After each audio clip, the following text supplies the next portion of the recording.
The story of AverageJonas is one of the most interesting in the entire Valorant community. The singer-turned-streamer has helped revolutionize how Sova is played with some of the nerdiest experimentation in the game.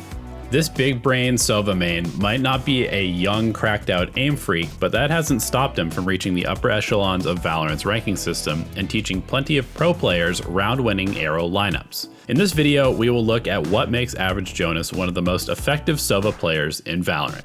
If you like this kind of content, be sure to check out my other videos on the Valorant Ascended YouTube channel. This first clip begins with Jonas defending mid on Ascent. He immediately demonstrates why Sova is considered a top-tier agent by nearly all pro teams with a recon dart to catch the Omen split from his teammates on the catwalk.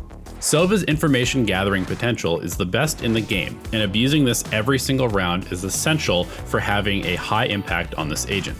The attacking Sova recon darts the B site, and the communication from Jonas' teammates lets him know that the attack is coming to B site despite the early information on Omen's positioning. Jonas rotates over just in time to catch the Jett dashing forward, and he also gets a nice timing on the Raze, who is trying to cross the B main doors behind Cypher's cage, but ends up in Jonas' crosshairs instead for an easy two-piece.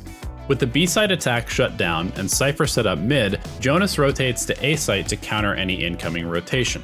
He checks the tree room through the glass and is heading to check A-site as well when the attacking Omen sends a paranoia through the tree room from catwalk. Because the Omen also smoked off the tree room, defending the tree push would be pretty difficult without a Sova. But because Jonas has his recon dart recharged, he calls for Raze to push through the smoke off the information that is about to come. I'm arrowing for you. Arrowing for you now. With the recon dart out, he pings all three remaining players, and Raze is able to find a kill before getting traded out. The recon also forces the attackers to push onto the site, which allows Jonas to set up for a crossfire by moving through heaven. He is able to trade out the Omen and then reads the remaining Sova's peak to outshoot him for a nice 4-kill round. Now I know you're probably wondering, where are the crazy shock dart plays? This is AverageJonas after all. Actually, I wanted to highlight this clip first because I think a lot of Sova players tend to overuse their bow in really awkward scenarios. Take this last play around the generator, for example.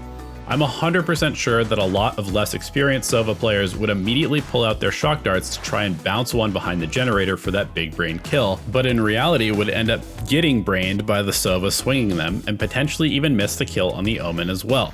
Knowing when to use your utility is just as important as knowing how to use it in Valorant.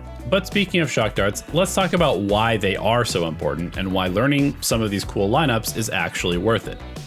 In a game like Valorant, anyone can kill anyone almost instantly, which means that it's always dangerous to be seen by an enemy player, and every single gunfight you take is a risk because even if you're better, a stray bullet can change the course of a round. This is why you'll see high-level players trying to always take fights, especially on the retake, together with numbers. Having a numbers advantage is one of the most powerful things you can have in a game like Valorant.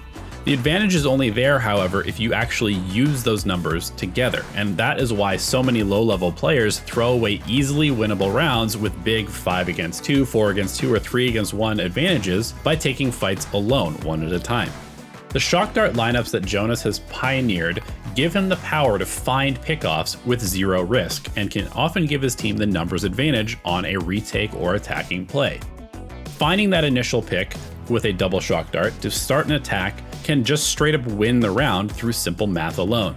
And the final piece of the puzzle is that Jonas has perfected the practical lineup as well. It's not just some crazy super geometry brain play, because there is probably tons of wild angles that you can shoot arrows from, but if the setup takes you 15 seconds because you have to find a specific tile on the floor, step to the right exactly 4 paces, and then turn exactly 37.5 degrees to the left to shoot it at a tiny cloud in the sky, it's just not that useful.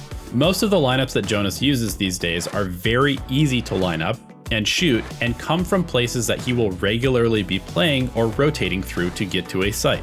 Anyway, that is it for this video. Thanks as always for tuning in, and a special shout out to AverageJonas himself for letting me use some of his clips in this video. As always, be sure to let me know who you would like to see me analyze next in the comments below, and have a great rest of your day.